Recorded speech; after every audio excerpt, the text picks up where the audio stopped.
સમાચારો પર તો ઝારખંડથી સમાચાર આવી રહ્યા છે કે જ્યાં દેવઘરમાં 18 કાવડીઓના મોતને લઈને સમાચાર સામે આવી રહ્યા છે। ટ્રક અને બસ વચ્ચેની ટક્કરમાં કુલ 18 કાવડિયાઓના મોત થયા છે। ડ્રાઈવરને ઝોકું આવી જતા આ દુર્ઘટના બની હતી। જે વિગતો આવી રહી છે, અકસ્માતમાં 20થી વધુ લોકોને ઈજા પહોંચી હોવાની વિગતો છે। દુમકાથી વાસુકીનાથ જતા સમયે આ અકસ્માત બન્યો હતો। ઘટનાના આ દ્રશ્યો જો અકસ્માત કેટલો ગંભીર હશે તે આ દ્રશ્યો પરથી પુરવાર અહીંયા થઈ રહ્યું છે।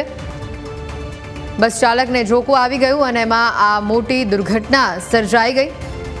ટ્રક અને બસની વચ્ચેની ટક્કરમાં 18 લોકોને મોત મળ્યું। બસના ડ્રાઈવરને ઝોકું આવી ગયું અને 18 લોકોના સ્થળ ઉપર જ મોત થઈ ગયા।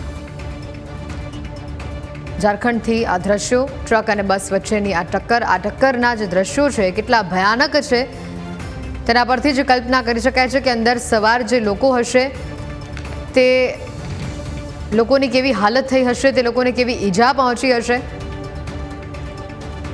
અને સ્વાભાવિકપણે અહીંયા આ જે ઘટના બની છે, જે દ્રશ્યો સામે આવી રહ્યા છે, 18 લોકોના મોતની પુષ્ટિ થઈ છે। ઘણા લોકો ઈજાગ્રસ્ત હોવાની માહિતી પણ સામે આવી છે। તેઓની હાલત કેવી છે તેને લઈને પણ હાલ અપડેટ મેળવવાનો પ્રયત્ન કરવામાં આવી રહ્યો છે। પણ આ જે દ્રશ્યો સામે અહીંયા આવ્યા છે તે ખૂબ જ ડરાવનારા છે।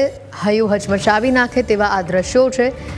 ઝારખંડમાં ટ્રક અને બસ વચ્ચેની આ ટક્કર અને આ ટક્કરના કારણે 18 લોકોને મોત મળ્યું। ડ્રાઈવરની એક નાની અમથી ભૂલ અને આજે 18 જિંદગી આ અકસ્માતમાં છીનવાઈ ગઈ। ઝારખંડના દેવઘરની અંદર 18 કાવડીઓના મોતને લઈને આ મોટા સમાચાર સામે આવી રહ્યા છે।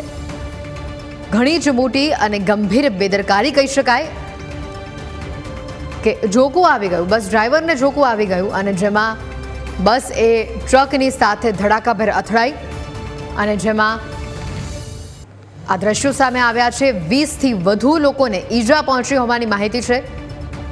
તમામ ઈજાગ્રસ્તોને નજીકની હોસ્પિટલમાં સારવાર માટે ખસેડવામાં આવ્યા છે અને આ સાથે જે વિગતો પ્રાપ્ત થઈ રહી છે,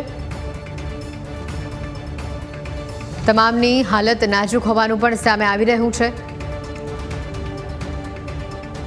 મોતનો આંકડો વધે નહીં, બસ ભગવાનને એક જ પ્રાર્થના કરવામાં આવી રહી છે, કારણ કે જે 18 લોકોના મોત થયા હતા આ ઘટનામાં